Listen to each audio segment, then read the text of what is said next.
Alive and Well STL is a presentation of the St. Louis Regional Health Commission and Rare Gem Productions to build a healthier St. Louis. Power up with the positive. Learn more at oneraregem.com. That's ONERAREGEM.com. Support for Alive and Well STL comes from Beyond Housing, helps entire communities become better places to live. Learn more at beyondhousing.org. The Regional Health Commission works in partnership with regional health sector advocates and stakeholders to improve healthcare access, reduce health disparities, and improve health outcomes for the uninsured and the underinsured in St. Louis City and County. Alive and Well STL with Bethany Johnson-Javois, CEO of the St. Louis Integrated Health Network and Managing Director of the Ferguson Commission. Alive and Well STL opened the doors and invited the community to join the producers. I do want to learn. I want to talk to people. I want to discuss. I want to see what I can take from people, give people what I can give them. But I don't believe in coincidence. And I feel like once you really have that, you grasp onto the, like, knowing that nothing happens for no reason, like even the bad, you can always say, okay, it's something that's going to turn out from this, and there's a reason this happened. Nothing happens just because, some force out there hates me. We'll be right back. How do you bounce back when there's a challenge on every side? Try this. Talk to a friend. Reach out to somebody. We can deal with anything better if we have someone to help us through. Talk to your true self. Ask yourself, am I okay? Do I need more than what I'm working with right now?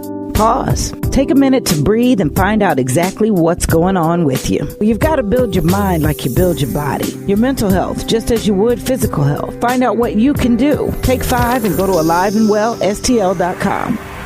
Alive and Well STL. Alive and Well STL opened the doors and invited the community to join the producers. A chance to influence the Alive and Well STL movement and message. We asked the community to tell us who inspires you to be alive and well. Here are the stories, the responses, the realities. Well, my name is Khalil Adams. I am 22 years old. I live in St. Louis, Missouri, North County most of my life, North County, St. Louis. Pretty normal, I would say, background. I have had quite a few trials in the past, of course, but who hasn't? I would say I am pretty average guy, but at the same time, not the average guy. I don't have a lot of the same average thoughts, but as far as lifestyle goes, I live pretty much the average lifestyle. I am really into art, so deep into art that it's like nothing else that I even see anymore a lot of times. But right now I'm trying to find exactly where I'm going with the art. So I indulge in a lot of different arts, but I would like to find some way to make that into one big picture at the moment. So you love art so much. Yes. Art has power. It does. What do you think art has the power to do? And how would you like to see it utilized?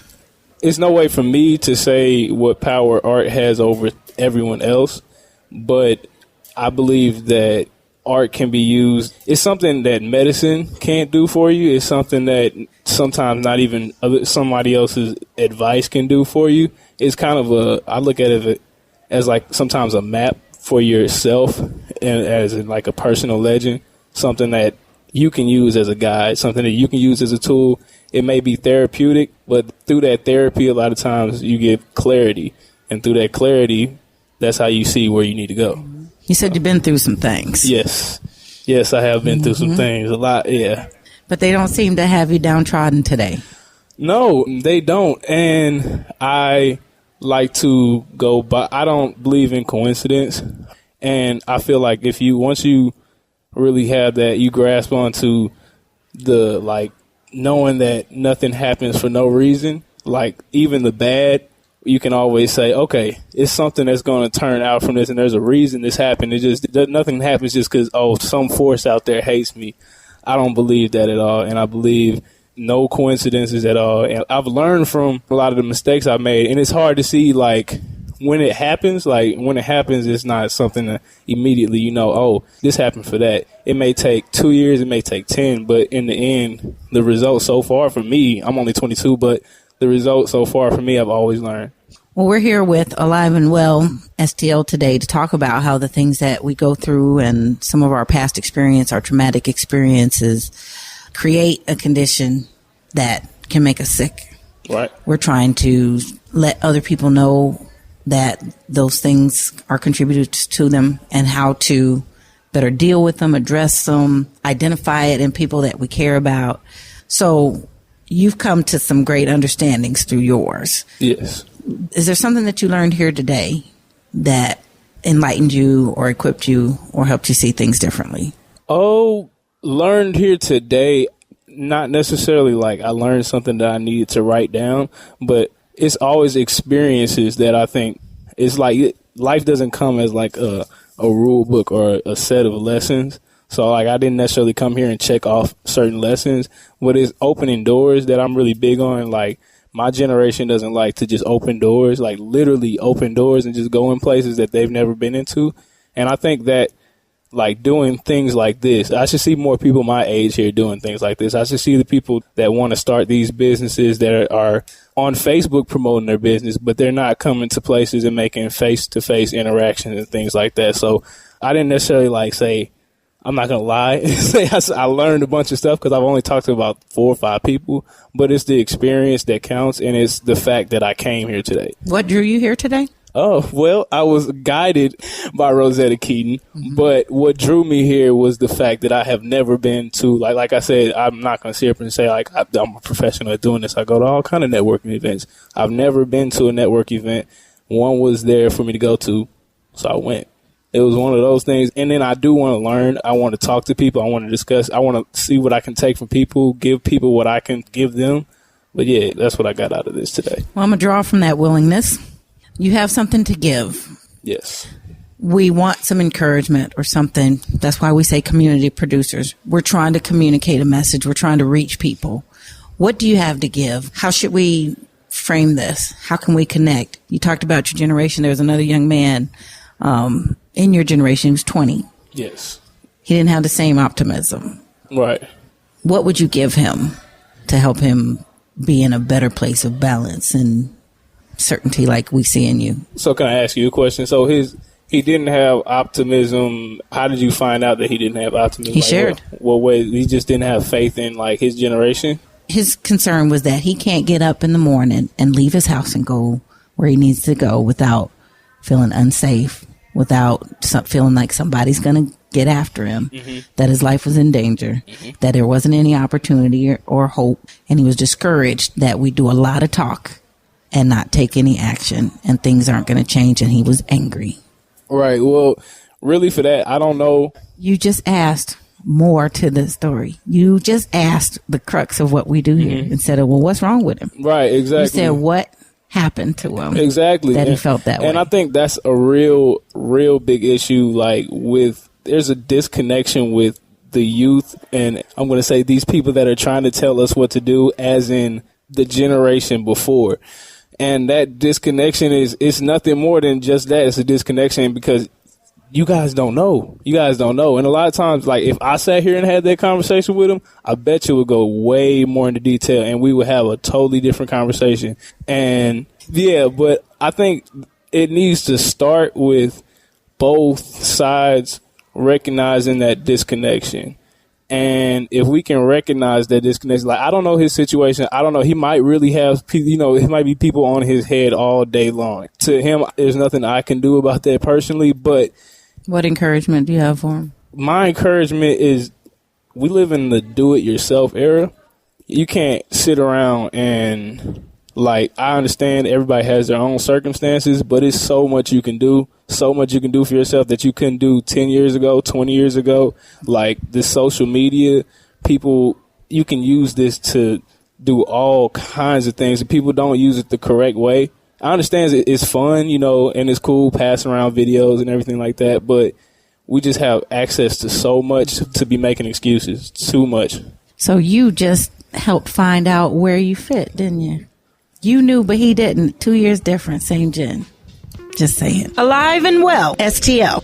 So I'm Mary Beth Hollinshead. I am the program director and nurse navigator for Strong Start for Mothers and Newborns.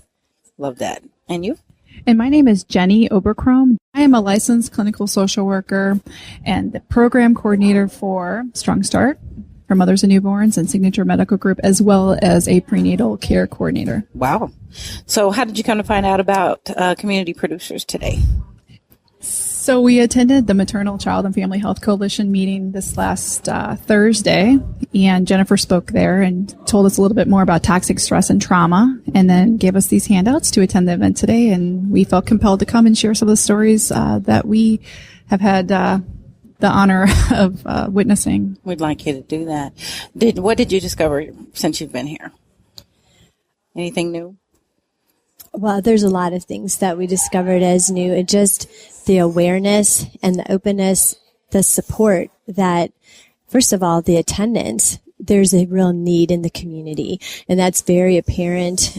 And that's what compelled us to come. We want to support great community initiatives where we can all come together as a team and make a difference for our individuals, for families, and of course then community. Sure. You have a focus with moms and new babies, our youngest citizens. Mm-hmm. Share with us part of the story that must be told and understood by our audience. Certainly. So we're the Strong Start program. We're a pilot program. We're grant funded and through the Centers of Medicaid and Medicare for Innovation. And we are focusing on basically improving health aspects for women and children. And we do that through OB care and care coordination in a multidisciplinary team. So I'm the social worker, and I'm actually integrated into the offices at the OB/GYN offices, and I do home visits as well as telephonic and text messages to speak with our moms and help them get earlier access to prenatal care. And I guess that's my spiel, but what I'm really doing is, as a mental health specialist, I'm really uncovering a lot of untreated and undiagnosed mental health issues as well as unresolved trauma. Sure. And so, we're this grant-funded program, and we're there to take care of all aspects of a woman's health, and this is a piece that we were missing before. So at Signature, we're focusing on a biopsychosocial model, which includes all aspects of a woman's health. And so we want to lead the conversation in trauma-informed care. Mm-hmm. What role does the trauma-informed care play in the success of the women and children that you help? Well, as the nurse in the program, I work as a liaison between the physicians, the patients, the social workers, our prenatal care coordinators, and us being well-informed about trauma and how to address the needs of our women. We since we're infiltrated into the physicians' offices, we are really all about transformation, transforming the culture within the physicians' offices and really bringing the private sector to the public and bridging any gaps, whether it's in healthcare or education and training, or just really making a difference in the lives of women and children, which in turn will make a difference in the community. Sure. So I think that one thing I really learned today was that this idea of toxic stress, and we do a pretty thorough assessment, and some of our moms don't even realize that they're living in this life filled with toxic stress. And we are providing, education that, your stress affects your pregnancy. Stress affects you. Stress affects the baby. Let's talk about it. Let's provide a safe place where traditionally you wouldn't necessarily disclose such personal information to your doctor. Right. But now, we understand how difficult it is to navigate the system, number one, but also historically, creating trust historically in a place where that trust was not there has been what Mary Beth's referring to as a culture shift. So building trust and listening, really, really listening to people, just validating them and letting them know that, what they have to say matters and that they're enough. And then when we are able to spend that time and really listen where the physicians may not be able to spend that time, we're getting that message to the doctor so we can better take care of their health. You sound really passionate about this, that this really hits a deep place for you. What did you picture when you were talking about listening and understanding the importance of a person and where they are? My background is in social work, and I've done community mental health, and I've done medical social work, and I'm psychotherapy and all these things, but my eyes have been open that these are my neighbors. I'm from St. Louis. My patients, whether they're uninsured or Medicaid, that there's a real need out there just to provide a platform for people to be heard and to provide real, reliable referrals and mobilize those referrals and show genuine concern and care. I think that one of the greatest stories that sticks in my mind is that I'm in a home with a mom and I'm listening to what she has to say about everything going on, and tells me that she's got $1,000 that she owes on her gas bill. But that doesn't even register as the top complaint. That's like number 11 of all the things that are stressful for her. And for me, having to boil water in your microwave to take a bath at 33 weeks pregnant and bathe your 8-year-old. And to me, that is what I learned today, is that some of our moms don't even realize the level of stress that they're living in. And as a healthcare provider, to make a shift in a mindset to really take care of women, that we can't pretend that this stress doesn't impact people's health. You know, we have had women that have gone into preterm labor. There's a story, I can go on and on, really, honestly. It says I am very passionate about it. I've seen the transformation. I've seen what just wraparound care, genuine concern and support can do to improve health outcomes. I've watched it. I've seen it. And how grateful people are. We had a young lady that was in preterm labor at 32 weeks, and she texted me, and I told Mary Beth is the nurse. She assessed her, and we sent her. She ended up being admitted to the hospital, and they were able to stop the preterm labor. Well, the story, in addition to the preterm labor, is that she's got one person in her life that supports her, and she's diagnosed with lymphoma, and she was very sick and vomiting all night. So my mom just felt that she was very scared her mom was not being open with her, where she was at with her diagnosis and her treatment and prognosis, for that matter. So the last thing she was worried about was herself. Sure. And so, you know, this is the psychosocial, this is why it's important to care and why it's important to think about women and think about what they really need and try to address those concerns.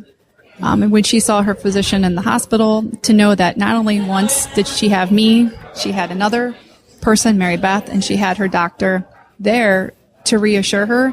After a while, that becomes therapeutic, that you're enough and that we care, and it starts to sink in. Sure. And starts to give someone a sense of just that they are enough and that they're worthy of making a shot at, you know, being a successful parent. Sure. And look what it did for the baby that needed a little more time. That's right. Absolutely. She did make it to 40 weeks. And that's a success story. That's a great success story. It is a success story. Mary Beth, if we were to do this right and create the awareness, the connection to the resources to really initiate this cause, what would it look like? If you were to describe the ideal success story for us, how would you describe it? Every individual, every human being would be given the benefit of a full multidisciplinary team where they can go for their health care, they can go for their mental health, they can go for their OB care, the pediatrician, all under one roof so that they feel well taken care of. It's very, very exciting. I've been a nurse for 30 years, OB nurse for 30 years, and for the first time being able to be an extension of the physician. The compassion is there, but the ability to capture everything that you need to really fully take care of women, it's just very difficult. So it's been an honor to be able to get to know women on a very intimate level, to where you can build rapport and trust over the phone, via text message, meeting women where they are, what's going to work for them. If it's a home visit, that's wonderful. If it's an office visit, that's wonderful. If it's a phone visit, whatever is okay with that patient at that given moment, it's been magical to see it all come together. And you've seen We see it time and time again. And I mean, to be a nurse for 30 years and have experienced in the office setting, in the hospital setting, as a director of a women's service line, and then to be able to put all of that together, provide education, just bridging gaps. It's not about your patient or my patient. It's our patient, and how are we going to work together as a community to meet the needs. Yeah, I think one of the questions that, I like this idea of like, what's wrong with you versus what happened to you, and then taking it one step further, how can we help? That's right. Mm-hmm. That's right. How can we help? How can we, operative word we, along with that help.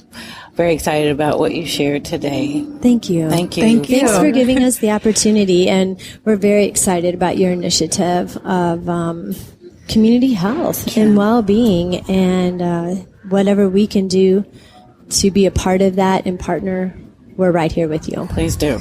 Connect with RHC. We're trying to create the platform where we're using media to affect the change, even beyond reporting the change. So keep telling the stories, keep sharing what works, keep talking about. I will talk a lot. Yeah. Somebody grab that mic.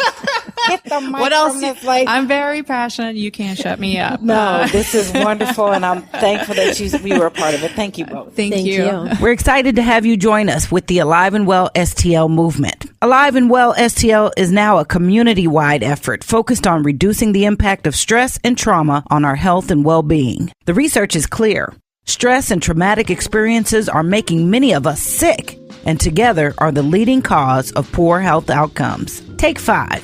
Visit us at aliveandwellstl.com to find out where you are emotionally. Become an ambassador. Reach out and help build a supportive community. Learn resiliency skills. Get the help you need. Share your stories. Hear others. And learn more about stress and how it affects us. That's aliveandwellstl.com.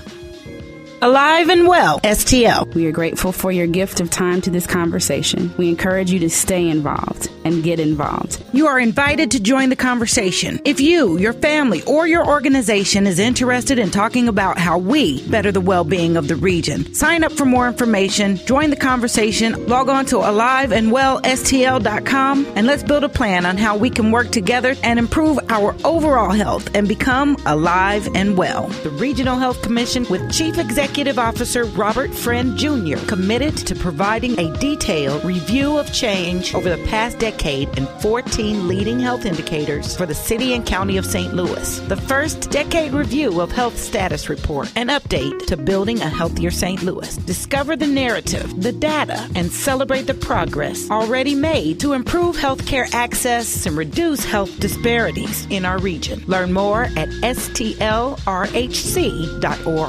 Alive and Well STL is another positive production of Rare Gem Productions. Thanks for listening.